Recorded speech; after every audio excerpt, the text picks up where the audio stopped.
So here is your first word problem. To create an equation for this word problem, we're going to make the maximum number of miles that she can drive our variable.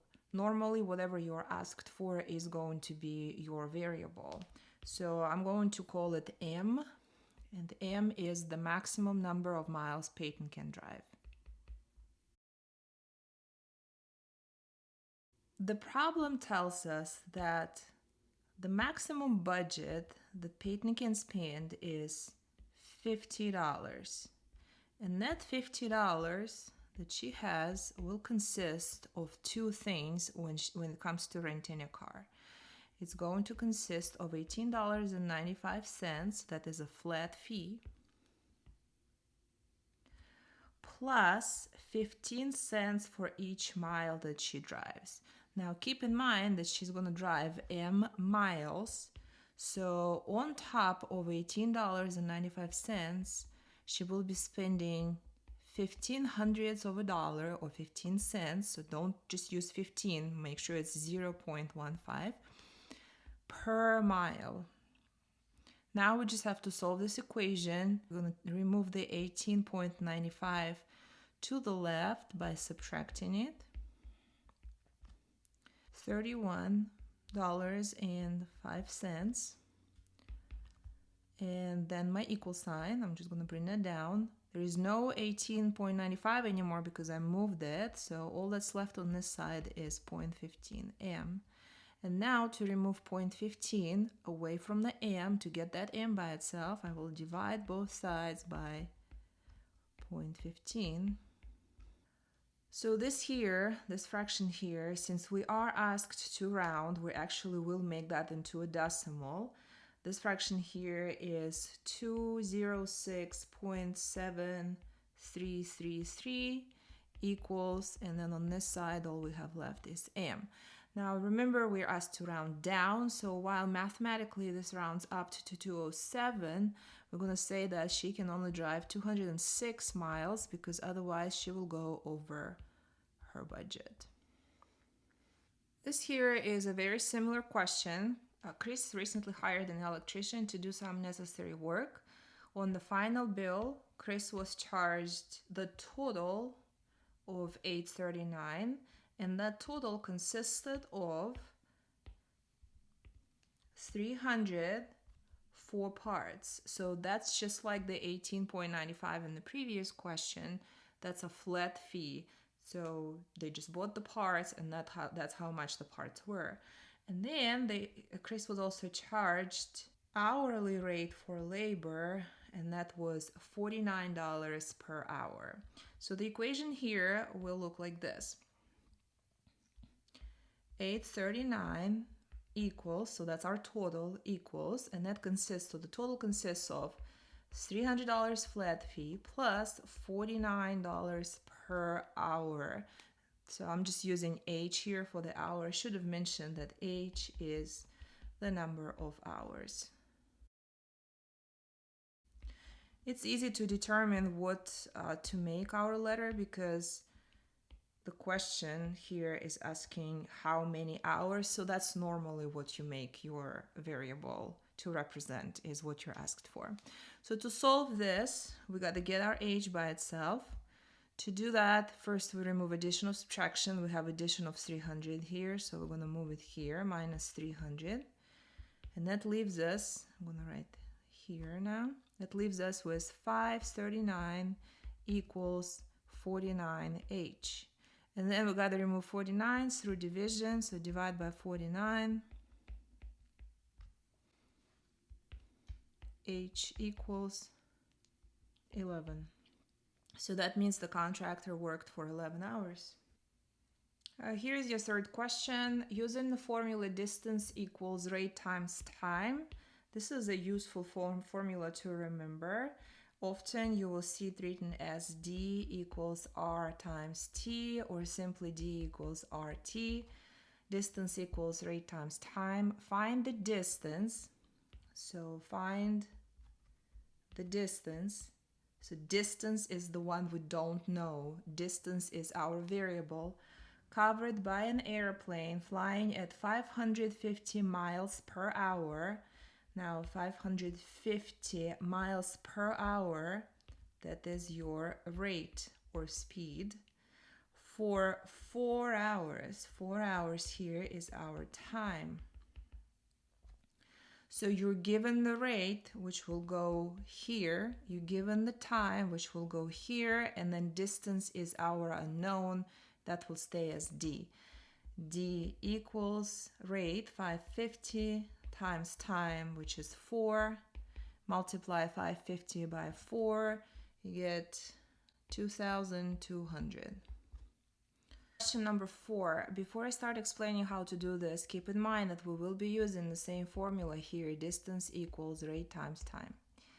After robbing a bank in Dodge City, a robber gallops off at 12 miles per hour. So this is important. It's the robber, and he gallops at 12 miles per hour. This is the rate of the robber. 15 minutes later, the marshal leaves to pursue the robber at 13 miles per hour. This is also important. So marshal goes at 13 miles per hour. This is also the rate, but of another person. You can see that marshal goes a little faster. He goes at 13 miles per hour. Now, another piece of information here that's important is that started happening 15 minutes later. How long in hours does it take the marshal to catch up with the robber? Keep in mind that the minutes must be converted into hours to solve this problem. Use T for the robber's time and fill out the chart below before creating the equation. So we'll start with that. We're going to put T in the chart for the robber's time right here. We understand that because Marshall is trying to catch the robber and he is going a little faster, he eventually will catch on with the robber. The time it will take Marshall to get to the point of catching is 15 minutes less than that time of the robber. So T minus 15 for the marshal. Now, it is important to go back here and read that you have to convert minutes into hours to solve this problem. So I wrote 15 here, but you should really write T minus 0.25. The reason I'm writing 0.25 is 0.25 is a quarter, and 15 minutes is a quarter of an hour. So that's what I'm going to use for the time of the marshal. Now let's fill out the rate, information about the rate. I highlighted it. Robber was going at 12 and Marshall was going at 13, a little faster. Now we have no idea about the distance that both of these gentlemen covered. All we know is that between the bank, which is where they started, until the place where Marshall caught the robber, the distances were the same. So the distance here that the robber covered is exactly the same as the distance here. I'm going to use this formula, and I'm going to write this formula for both the robber and the marshal. So for robber, distance is rate times time, 12 times t. And for marshal, distance is 13 times t minus 0.25. Like I said, these distances are the same, so the 12t, which is the distance of the robber, is the same as 13 times t minus 0.25, which is the distance of the marshal. And that's precisely how your equation is going to look like. 12t equals 13, t minus 0.25. We're going to solve this. 12t equals 13t. It's our distributing step. Minus, we're going to multiply 13 by 0.25. So that's negative 3.25. Now we distributed. There are no like terms that are on the same side on either side, but we want to move both things that contain a t to the same side of the equation. So I'm going to take this positive 13t, move it here, make it negative 13t. Now 12t minus 13t is negative 1t. Sometimes students write negative t, it's the same thing, equals, and the only thing that's left on the right side is negative 3.25.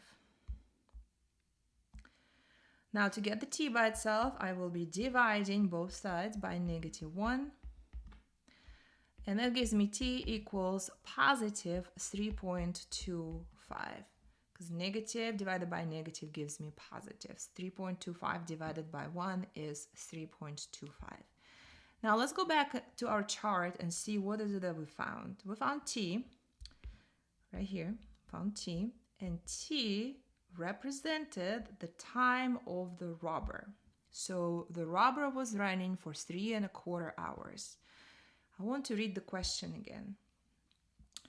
I'm going to highlight it in yellow inside of the problem. How long in hours does it take the marshal to catch up with the robber? So we were not asked for the time of the robber. We were asked for the time of the marshal. So we have to find this. All we have to do is get our t, which is what we just found, 3.25, and subtract 0.25 from it. So the time of the marshal is 3 hours. Here's question number 5. A similar question, still got distance, rate, and time. We will still be using our formula distance equals rate times time. But let's first fill out the equation. So we got the slow cyclist and the fast cyclist.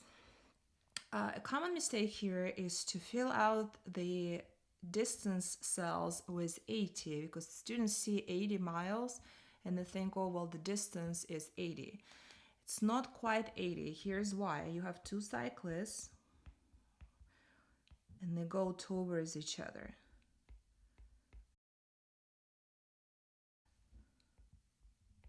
$80 represents the amount of miles between them before they started riding. So from one cyclist to the next is 80 miles here. It does not mean that each covered 80. So together they covered 80 until they met. Now, it does say use R for the rate of the slower cyclist. So I'm going to find the cell that represents the rate of the slower cyclist and put R in there. And then go back to the information about the rate of the faster cyclist. One cycles 3 times as fast as the other. So the rate of the faster cyclist will be 3 times R, or 3R. The problem also tells us that they meet 2 hours later. What this means is each rode for 3 hours until they met. So 2 hours, excuse me. So 2 hours is the time of each. 2 hours for the time of each.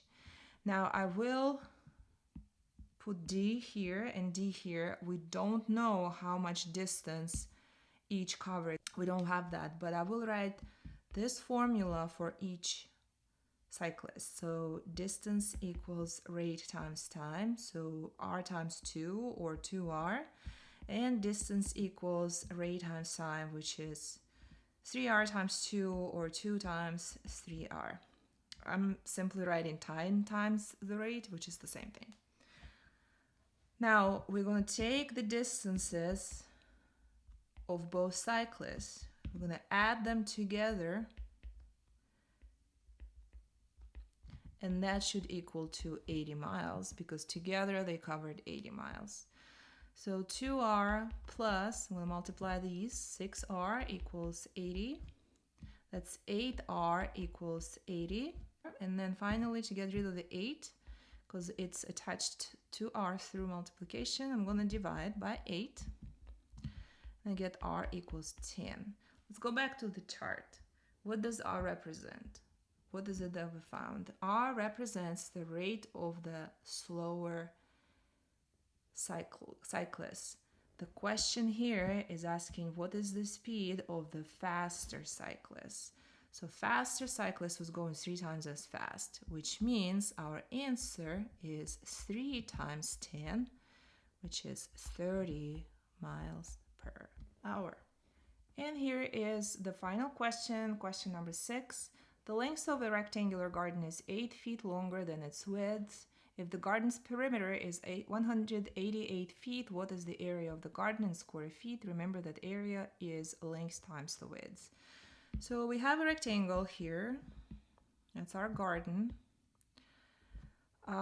We don't really have much information about the length of each side. All we have is that the length is 8 feet longer than its width. So hypothetically, if this was 4 feet, then this is 4 feet, then the length is 8 feet longer, so that would be 4 plus 8 here and 4 plus 8 here. Now, it doesn't have to be 4. Let's say our length was, our width was 10. Okay, so 10 here, but this here would still be 8 longer, so that would be 10 plus 8 and 10 plus 8 here at the bottom. Now, of course, the number for the width is not given to us. We're going to make it our x, or I'm just going to make it w to represent the width. And of course, here it would be w plus 8 and w plus 8. Now, the second sentence in the problem says the perimeter is 188 feet. To use this information, we do need to know what the perimeter is. The perimeter is the addition or the sum of all of the sides of our rectangle. So if you go around, start wherever you want. I'm going to start here and kind of go around and add all of the sides. That will be your perimeter. So we start from the yellow side, W. And then we're going to add this blue side to it. So that's W plus 8. So that's your blue side. And then let's add this green side. So that's another W. And then finally, let's add the orange side. That's another W plus 8. So if you add all of the sides of the shape, that's the perimeter, and we know that the perimeter is equal to 188 feet. Here's your equation. We're going to collect all like terms. There is no distributing, so we're moving on to collecting like terms on the same side. So we got 1W, 1W, one more W, and one more W. These 4 W's will make you 4W. You also have this 8 and this 8, which will make you a 16, equals 188. To solve this, so to get the W by itself, you're going to move the 16 through subtracting it. So 4W equals 188 minus 16, that is 172. And we divide both sides by 4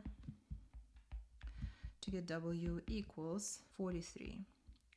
Now, W, going back to our picture, is the width, and that's why I kind of use W, so I know what I found represents the width. Let's read the question. What is the area of the garden in square feet? Remember, the area is length times width. So we were not asked how long or how wide the rectangular garden was. We are asked for the area of it, and it does tell us that the area is length times the width. Well, we just found the width, it's 43, so we'll replace this W with 43.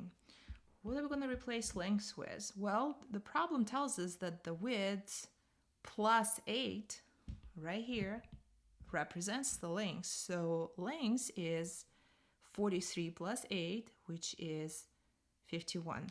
So the area of this garden is going to be 51 times 43,